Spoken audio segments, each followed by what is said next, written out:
Moni on kysynyt meiltä meidän asunnon ostosta täältä Italiasta, Piemontesta, ja sen takia ajateltiin, että tehdään pieni videosarja. Ihan aluksi me ajateltiin jakaa meidän oma tarina, kuinka me löydettiin tämä meidän oma talo Piemontesta Italiasta, ja nyt me ollaan asusteltu tässä suurin piirtein vuoden verran. Miten me aloitettiin tämä meidän asunnon etsiminen ja kun tämä idea muutosta Italiaan alkoi kypsymään, me selailtiin aika paljon nettipalveluja, eli katseltiin sieltä erilaisia asuntoja, mitkä meitä voisi kiinnostaa. Siinä vaiheessa me ei vielä kauhean tarkkaan osattu ehkä itsekään määritellä, että minne puolelle Italiaa me halutaan muuttaa. Vähän tutkittiin samaan aikaan eri alueita ja pohdittiin sitä.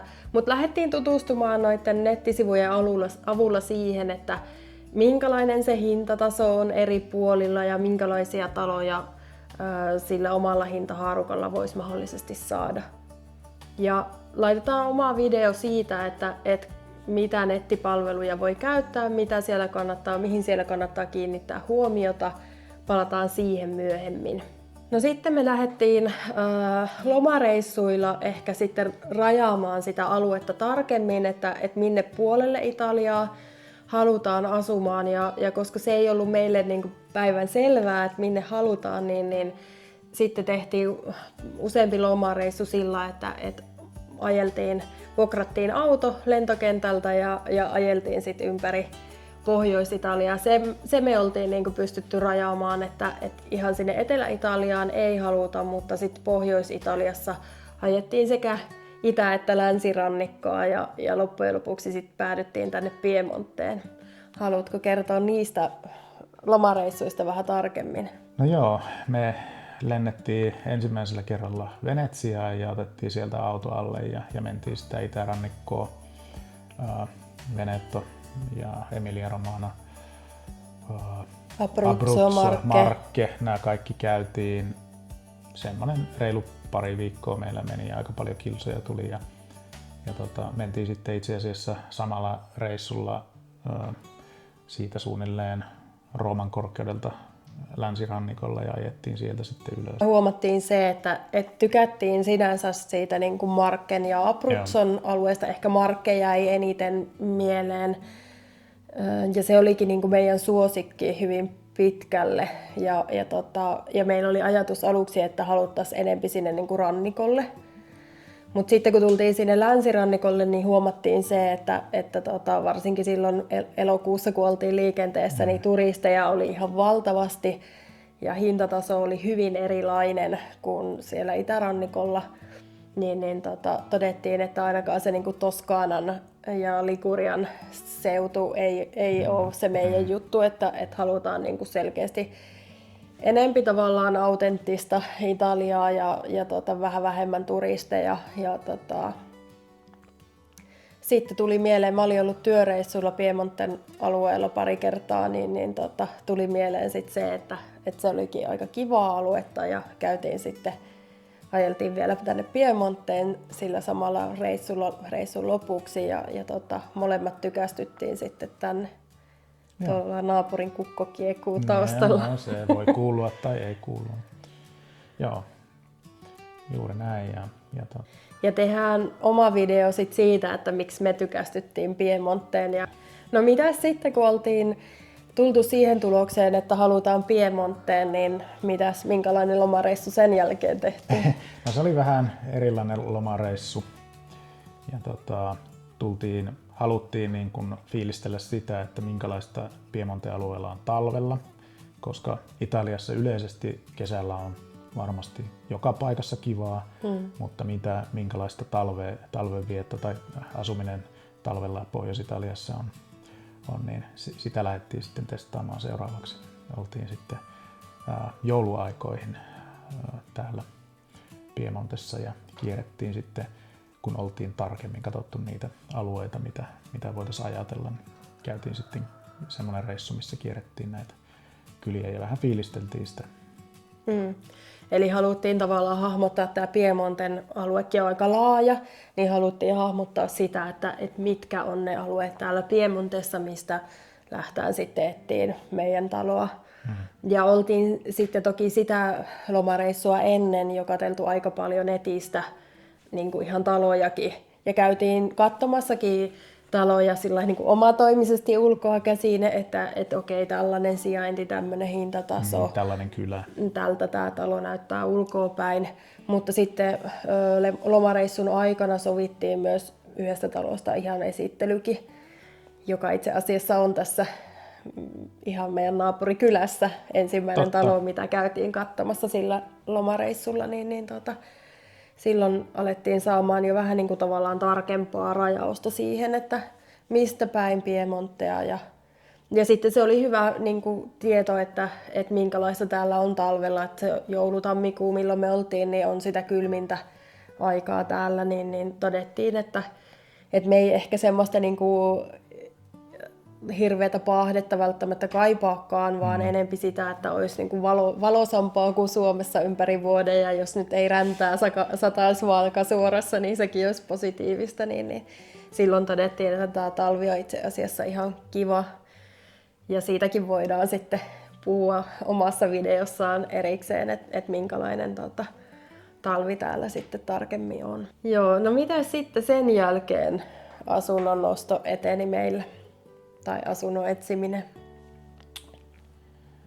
No sen jälkeen, kun oltiin käyty kattoon tämä alue, mitä nyt sitten lähdettiin tarkemmin vielä haarukoimaan, niin todettiin, että okei, me nettiä selaamalla päästään niin kuin tiettyyn pisteeseen asti, mutta sitten kyllä se vaatii melkein sen, että sitten olisi pitänyt tehdä todella monta lomareissua tänne.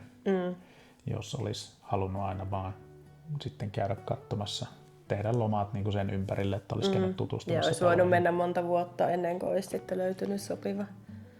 Kyllä, niin todettiin, että hei, että meidän on järkevä muuttaa niin kuin tälle alueelle, josta sitten on helpompi käydä kartoittamassa tätä niin kuin aluetta, mikä oli haarukoutunut meillä, että tästä me halutaan se asunto ostaa. Silloin tehtiin tavallaan sit Suomen päässä isot järjestelyt töiden ja asuntojen osalta ja tehtiin se päätös, että lähtään tosissaan etsiin täältä Italiasta asuntoa sitten saatiin vuokrattua asunto täältä lähiseudulta, missä nytkin ollaan ja asuttiin tuolla Villa Scatissa sitten oikeastaan aika lailla niin kuin, viime vuoden pääsiäisenä tultiin ja vajaa vuosi asuttiin siinä. Joo, sen aikaa meillä meni. Mä tein etänä silloin Suomeen töitä ja oikeastaan sitten keskityttiin siihen, että kartoitetaan niitä taloja mahdollisimman paljon ja oikeastaan sitten vapaa-aika meni pitkälle siinä, että käytiin katsomassa niitä asuntoja, joita oltiin tästä lähiseuduilta valittu. Niin, meillä oli itse asiassa aika laajakin se säde, miltä etittiin, että varmaan parin tunnin ajon matkan päässä oli ehkä kaukaisimmat talot, mitä käytiin katsoa, mutta enempi ehkä sille tunnin ajomatkan päästä suurin piirtein. Joo. Et me oltiin ehkä vähän tämän alueen reunalla, mitä me oltiin niin kuin ajateltu, että mikä voi olla se. Et sitten ehkä niin kuin jälkeenpäin ajatellen vuokra-asuntoa, jos miettii, niin kannattaa hankkia se sieltä sen alueen keskeltä mitä ajattelee, se että kattelee. Niin sitten on vähän vähemmän ajoa. Mutta toki sitten, että se, että saa Suomesta käsin hoidettua täältä vuokra-asunnon itselleen ja se vielä on kiva, niin se ei ole välttämättä ihan helpoin homma. Ei. Joten siinä mielessä niin kun oltiin tosi tyytyväisiä, tykättiin asua siellä Villa Scatissa, niin siinä mielessä ihan varmasti hyvä noinkin, miten sitten meni. Kyllä vaan. Joo, mä en ole yhtään varma, että tämmöistä niinku vähän pidemmän ajan, mutta ei kuitenkaan useiden vuosien vuokrasopimusta, niin olisi ollut kovin helppo saada. No mitäs sitten? Mitäs sitten? No, me kartoitettiin näitä asuntoja, paljon käytiin näytöillä, ehkä 50-60 sellaista, niin kuin, missä käytiin joko itse katsomassa se asunto ulkoapäin tai sitten käytiin ihan asunnon välittäjän näytöllä, mutta tietysti asuntoja selailtiin varmaan tuhansia ja tuhansia. Joo, ja mä mietin, että riittääkö toi 50-60 siihen, niin kuin, aika paljonhan me käytiin myös niin kuin omatoimisesti tavallaan niin kuin ajelemassa ja kattelemassa, että okei, tää kylä on kiva, tää ei ole niin kiva. Ja tehtiin sitä esikarsintaa niin, ja sitten välittäjän kanssa sitten aika paljon asuntoja myös välittäjän kanssa. Kyllä vaan, ehkä toi oli alakantti, se on varmaan toista sataa, mitä käytiin sitten niin ajelemassa ja katselemassa. Ja tietysti voidaan siitä sitten varmaan jutella jossain myöhemminkin, mutta aika paljon hintataso vaihtelee ja se raha, mitä niin kuin tietyllä rahalla saa, niin siinä on niin kuin huikeita eroja. Joo, ja voidaan tuosta hintatasosta jutella tulevissa videoissa ja sitten voidaan myös jutella siitä, että miten me niin kuin itse kartoitettiin niitä kyliä ja sitä hintatasoa. Palataan siihen myös tarkemmin myöhemmissä videoissa. Ja ihan aluksi, kun me etittiin tätä omaa taloa, niin meillähän ei ollut välittäjää silloin, mutta niin kuin omaa välittäjää, vaan sovittiin suoraan myyjän välittäjän kanssa näytöt. Sitten loppujen lopuksi kuitenkin päädyttiin ottaa oma välittäjä ja tehdään siitä kanssa oma videonsa, että mitä hyviä puolia sit siinä on, että on se oma välittäjä. Ja käydään samalla myös sit niitä kustannuksia ja muita läpi siinä videossa. Kyllä.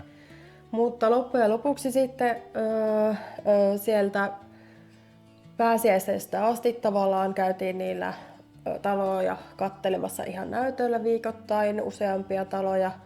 Ja sitten viime vuoden lopulla loka-marraskuun tienoilla löydettiin tämä meidän nykyinen talo tosiaan sen oman välittäjän avustuksella ja sitten saatiinkin onneksi aika nopeasti se ostoprosessi vietyä läpi ja tehdään siitä kanssa sitten oma videonsa, että miten se ostoprosessi menee, mutta yleensä se ei kauhean nopea välttämättä ole, mutta meillä oli hyvä tuuri siinä, että saatiin se sitten aika nopeasti vietyä läpi ja ennen joulua saatiin sitten just avaimet tänne meidän taloon.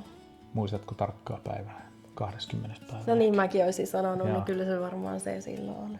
Jäi muutama päivä siihen, että saatiin siivota ja laittaa asunto siihen kuntoon, että tuli sitten tyttäret käymään jouluksi. Joo. Että montako asuntoa oli semmoista, mitä niin kuin vakavasti mietittiin ja harkittiin? No oli niitä nyt varmaan niinku 3, 4, 5. Semmoista niinku, mitä oikeasti niinku mitä oikeasti mietittiin ja osaa käytiin katsomassakin useamman kerran ja aina niinku innostuttiin, mutta sitten aina oli joku vika.